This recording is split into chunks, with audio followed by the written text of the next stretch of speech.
ஒவ்வொருத்தர் வீட்லேயும் ஒவ்வொரு மாதிரி கூட்டு பொரியல்னு இந்த பீர்க்கங்காய் வந்து பண்ணுவாங்க இல்லையா. ஸோ நான் வந்து நம்ம வீட்டில் எப்படி வந்து பீர்க்கங்காய் கூட்டு வந்து என்னென்ன ஆட் பண்ணி ரெடி பண்ணுறேன் அப்படின்னு இன்னைக்கு உங்களோட வீடியோவில் ஷேர் பண்ணிக்க போகிறேன். ஹோப் இந்த வீடியோ உங்களுக்கு யூஸ்ஃபுல்லாக இருக்கும் அப்படின்னு நினைக்கிறேன். இந்த காயெல்லாம் நான் இது வரைக்கும் என் லைஃப் டைம்லேயே வாங்கினதும் இல்லை சமைச்சதும் இல்லை அப்படின்றவங்க மறக்காமல் கமெண்ட்டில் ஷேர் பண்ணுங்கள். இல்லைங்க, வாரத்தில் ஒரு தடவையாவது இந்த காய் வந்து எங்கள் வீட்டில் வந்து கூட்டோ பொரியலோ செஞ்சிரும் அப்படின்றவங்களும் ஷேர் பண்ணுங்க. இந்த ஒரு வெஜிடபிள் வந்து பார்த்தீங்கன்னா 2 in 1 பர்பஸ் தான். அதாவது வெளியில் இருக்கிற தோலுமே வந்து நம்ம சீவி அதில் அழகாக துவையல் செஞ்சுக்கலாம், டேஸ்ட் சூப்பராக இருக்கும். அண்ட் உள்ள இருக்க பல்ப்புமே வந்து பார்த்தீங்கன்னா நம்ம அழகாக வந்து அதில் கூட்டு பொரியல் ரெடி பண்ணிக்கலாம். இன்னைக்கு வந்து நம்ம ரெடி பண்ண போகிறது கூட்டு தான் ரெடி பண்ண போகிறோம். இது கொஞ்சம் டிஃப்ரெண்ட்டாக இருக்கும், பட் டேஸ்ட் வந்து அட்டகாசமாக இருக்கும், அதுக்கு நான் கேரண்டி. ஸோ வாங்க எப்படி பண்ணுறதுன்னு பார்க்கலாம். ஃபர்ஸ்ட்டு தோலை மட்டும் தனியாக பீல் பண்ணி வச்சுக்கிட்டேன். அதுக்கப்புறம் வாஷ் பண்ணிவிட்டு இந்த மாதிரி குட்டி குட்டி பீஸாக வந்து கட் பண்ணிக்கலாம். ரொம்ப குட்டி குட்டியாக வேணாம், நான் கட் பண்ணுறேன் இல்லைங்களா, அந்த சைஸ் போதும். நான் எடுத்திருக்க பீர்க்கங்காய் வந்து பார்த்தீங்கன்னா கட் பண்ணதுக்கப்புறம் வந்து ஒரு 1/2 kg வரும். ஸோ இதுக்கு வந்து பார்த்தீங்கன்னா ஒரு நார்மல் சின்ன சைஸ் கிளாஸில் வந்து 1/2 glass வந்து கடலைப்பருப்பும் 1/2 glass வந்து தோரம் பருப்பும், சாம்பாருக்கு யூஸ் பண்ணுவோம்ல, அந்த 2 பருப்பும் வந்து யூஸ் பண்ணுங்கள். நிறைய பேர் என்ன இது டிஃப்ரெண்ட்டாக இருக்குது அப்படின்னு நினைப்பீங்க. நல்லா இருக்குமான்னு சொல்லிட்டு டவுட்டே வேணாம், ரொம்ப சூப்பராக இருக்கும். ஒரே ஒரு தடவை ட்ரை பண்ணிட்டீங்கன்னா இதே தான் ஃபாலோ பண்ணுவீங்க, அந்த அளவுக்கு டேஸ்ட் நல்லாயிருக்கும். ஸோ நீங்கள் கடலைப்பருப்பு மட்டும் போட்டு செய்கிற கூட்டு வேறு மாதிரி இருக்கும், இது ரெண்டுமே சேர்த்து செஞ்சு பாருங்கள், டேஸ்ட் செம்மையாக இருக்கும். ஸோ அதை ஒரு 1/2 an hour வந்து வாஷ் பண்ணி ஊற வச்சுக்கோங்க பருப்பை. அதுக்கப்புறம் அது கூட வந்து நம்ம எப்பயும் போல் சாம்பாருக்கு பண்ணுற மாதிரி பூண்டு, பச்சை மிளகா, தக்காளி இதெல்லாம் போட்டு நல்லா பருப்பை வேக வச்சு எடுத்துக்கலாம். இப்போ ஒரு கடாயில் எண்ணெய் ஊற்றி கடுகு, சீரகம், காஞ்ச மிளகா, கருவேப்பிலை இதெல்லாம் போட்டுட்டு நம்ம கட் பண்ணி வச்சுருக்கிற பீர்க்கங்காயை வந்து போட்டு நல்லா வதக்கிக்கோங்க. ஒருவேளை இந்த காய் நான் வாங்கவே மாட்டேன், செஞ்சதே கிடையாது அப்படின்னு சொல்கிறீங்கன்னா உங்களுக்கு ஒரு சின்ன இன்ஃபர்மேஷன் சொல்கிறேன். இந்த காயில் ஏகப்பட்ட சத்துக்கள் வந்து இருக்குது. என்னென்ன இருக்குன்னா, இதில் ஃபஸ்ட்டு பார்த்தீங்கன்னா நம்ம புடலங்காயை விட அதிகமாகவே இதில் நீர் சத்து இருக்குது. அதனால வெயிட் லாஸில் இருக்கிறவங்களுக்கு ரொம்பவே இந்த பீர்க்கங்காய் வந்து ஹெல்ப் பண்ணும். ஃபைபர் கண்டென்ட் இந்த காயில் நிறைய இருக்கிறதால இந்த மலச்சிக்கல் எல்லாம் வந்து தடுக்கும்.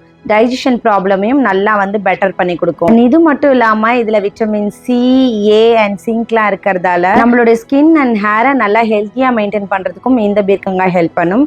அண்ட் பிபியும் வந்து இது கண்ட்ரோல் பண்ணிக்கும். அண்ட் சுகர் பேஷண்ட்டுக்கு ரொம்பவே ஒரு சூப்பரான வெஜிடபிள்னு சொல்கிறாங்க இந்த ரிச் கார்டை. இவ்வளோ பெனிஃபிட்ஸ் இருக்கிற இந்த காயை வாரத்தில் ஒரு நாளாவது செஞ்சு சாப்பிட்றதுல தப்பே கிடையாது, கண்டிப்பாக ட்ரை பண்ணுங்கள். தாளிப்பு கொடுத்ததுக்கப்புறம் நான் வெங்காயம் சொல்ல மிஸ் பண்ணிட்டேன். வெங்காயம் போட்டு லைட்டாக வதங்கினதுக்கு அப்புறமா கட் பண்ணி வச்சிருக்க பீர்க்கங்காய் போட்டு லைட்டாக வதக்கிக்கோங்க. இதிலே நிறைய வந்து நீர் சத்து இருக்கிறதால வந்து தண்ணி விடும், இருந்தாலும் லைட்டாக தண்ணி ஊற்றி வந்து வதக்கிங்கன்னா கொஞ்சம் சீக்கிரமாக வெந்துடும். அண்ட் இது கூட கொஞ்சோண்டு மஞ்சத்தூள் வந்து சேர்த்துக்கோங்க. அதுக்கப்புறம் சாம்பார் பொடி வந்து ஒரு ஸ்பூன் வந்து ஆட் பண்ணிக்கோங்க. ஸோ இது வந்து கூட்டுக்கு ஒரு சூப்பரான ஒரு டேஸ்ட் வந்து என்ஹான்ஸ் பண்ணி கொடுக்கும். ஸோ அதனால் கண்டிப்பாக வந்து அது சேர்த்தே ஆகணும். எந்த காயில் கூட்டு பண்ணினாலும் எந்த பருப்பு போட்டு பண்ணினாலும் இந்த சாம்பார் பொடி வந்து ஒரு ஸ்பூன் வந்து ஆட் பண்ணி செஞ்சு பாருங்களேன், டேஸ்ட்டு செமையாக இருக்கும்.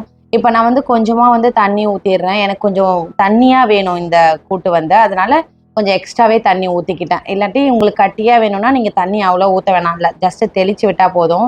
ஏன்னா இதுலேருந்தே வந்து இந்த காயிலேருந்தே வந்து தண்ணி விடும். ஸோ எனக்கு வந்து கூட்டு வந்து கொஞ்சம் தண்ணியாக இருந்தால் தான் பிடிக்கும், அதனால வந்து நான் இப்படி ரெடி பண்ணிக்கிட்டேன். காரத்துக்கு வந்து நம்ம பருப்பு கூட வந்து பச்சை மிளகா சேர்த்து தான் வேக வச்சு எடுத்துருக்கோம். தாளிக்கும் போதும் நம்ம காஞ்ச மிளகா சேர்த்து தான் தாளிக்கிறோம். ஸோ இந்த காரமே போதும்னா நீங்கள் அந்த ஸ்டெப்பை வந்து ஸ்கிப் பண்ணிக்கலாம். எங்களுக்கு கொஞ்சம் காரமாக வேணுன்றதால நாங்கள் கொஞ்சம் ரெட் சில்லியும் சேர்த்துக்கிட்டேன். மேலேயும் உங்களுக்கு நல்லா ஃப்ளேவர் வேணும் அப்படின்னா கொஞ்சோண்டு எண்ணெயில் வந்து வடகம் போட்டு தாளித்து சேர்த்திங்கன்னா இன்னும் டேஸ்ட்டு ரொம்ப சூப்பராக இருக்கும் வாசனை. எனக்கு வந்து இந்த மாதிரி சாப்பிடதா பிடிக்கும், அதனால கொஞ்சம் தண்ணியாகவே வச்சுக்கிட்டேன். உங்களுக்கு வந்து கொஞ்சம் கூட்டு கட்டியாக இருக்கணும் அப்படின்னு நினச்சிங்கன்னா தண்ணி மட்டும் கொஞ்சம் குறைச்சிக்கோங்க. உங்களுக்கு தேங்காயோட டேஸ்ட் பிடிக்கும்னா ஃபைனலாக இதில் கொஞ்சமாக தேங்காய் வந்து அரைச்சி சேர்த்து 2 நிமிஷம் கொதிக்க விட்டு இறக்குனாலும் நல்லாயிருக்கும். ஸோ கண்டிப்பாக இந்த கூட்டை வந்து ட்ரை பண்ணி பாருங்கள். இந்த மாதிரி 2 பருப்பு ஆட் பண்ணி நீங்கள் ட்ரை பண்ணி பார்த்தீங்கன்னா இன்னும் டேஸ்ட் அட்டகாசமாக இருக்கும். நம்ம சேனல் இப்போ தான் நீங்கள் ஃபஸ்ட் டைம் பார்க்குறீங்கன்னா மறக்காமல் சேனலுக்கு சப்ஸ்கிரைப் பண்ணி இந்த வீடியோ பிடிச்சிருந்தா லைக் பண்ணிக்கோங்க. அப்படியே இந்த வீடியோ உங்கள் ஃப்ரெண்ட்ஸ் அண்ட் ஃபேமிலிக்கும் ஷேர் பண்ணுங்கள், அவங்களுக்கும் யூஸ்ஃபுல்லாக இருக்கும். இதோட பெனிஃபிட்ஸ் இது வரைக்கும் தெரியாமல் இருந்தாலும் பரவாயில்ல, தெரிஞ்சதுக்கப்புறம் சமைக்காமல் இருக்கிறது நம்ம தப்பு தான். கண்டிப்பாக ட்ரை பண்ணுங்கள். வேறு ஒரு சூப்பரான vlogல பார்க்கலாம். பாய்.